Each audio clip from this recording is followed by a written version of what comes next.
तर पंतप्रधान नरेंद्र मोदी हे गंगेत त्यांनी स्नान केलं, पण दुसऱ्या दिवशी खरं बोलले नाहीत. गंगेत स्नान करून आल्यानंतर थोडं तरी खरं बोलायचं होतं, असं संजय राऊत यांनी म्हटलंय. मोदींनी बुलेट प्रूफ जॅकेट घालून गंगा स्नान केलं असं ऐकायला मिळाल्याचं देखील ठाकरेंनी म्हटलेलं आहे. आधी मनमोहन सिंग गंगा स्नान करताना रेनकोट घालून स्नान करतात असे त्यांच्यावरती आरोप केले जायचे, असं देखील राऊतांनी.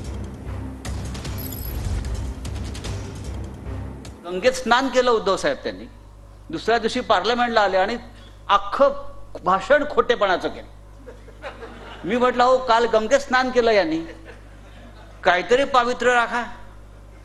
गंगेत स्नान करून आले आणि 1.5 तास त्यांनी जे भाषण केलं संसदेमध्ये, म्हणजे किती खोटं बोलावं.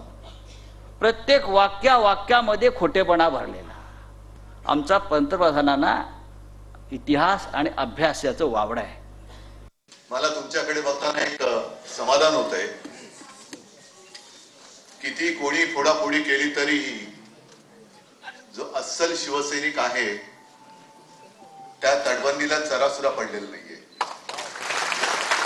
संजय राऊत यांनी आपलं भाषण केलेलं आहे, मार्गदर्शन केलेलं आहे आणि बोलताना 2-3 गोष्टी संजय आपण बोलला त्याचा उल्लेख जरा गमतीने करावासा वाटतोच. पहिला उल्लेख म्हणजे पंतप्रधानांच्या गंगा स्नानाचा,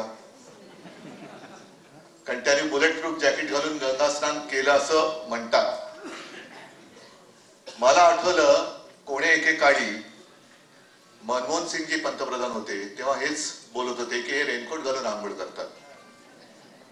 आता ते रेनकोट घालून आंघोळ करायचे, हे बुलेट प्रूफ जॅकेट घालून गंगा स्नान करतात. आणि मी अनेकदा बोललेलो आहे की लढण्यासाठी तलवार लागते, तलवार पकडायला मजबूत मनगट लागतं, पण त्याहीपेक्षा महत्वाचं म्हणजे मन लागतं. नाहीतर तलवार आहे पण चालवण्याची हिंमत होत नाही. ज्याने गद्दारी केली त्यांची मनं मेलेत, नुसते गट राहिलेले आहेत. मनं मेलेत त्यांची.